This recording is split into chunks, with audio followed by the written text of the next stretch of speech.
No jaa, se on morjesta päivää Kauhajoelta. Niin kuin jo moni varmaan tietää, nyt on kuntavaalien aika. Mä oon yhden vaalilakana jo tuonne kotopellolle paaluhun virittänyt tien varteen. Ja nyt äsken viritin toisella vaalilakanan tähän meidän edunvalvontaperäkärryyn.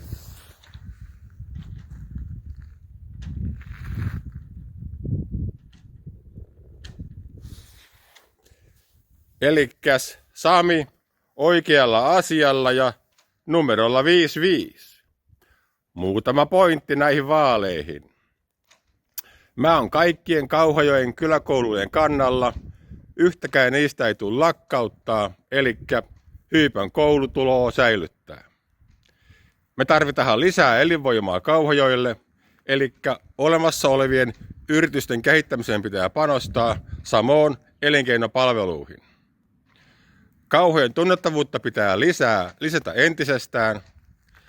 Kuinka moni tietää, että tämä maaperä, minkä päällä mä paraikaa seison täällä Harjankylässä, niin tämän alla on myös tällainen geologinen ihme, joka ulottuu tuolta Kurikan puolelta tänne.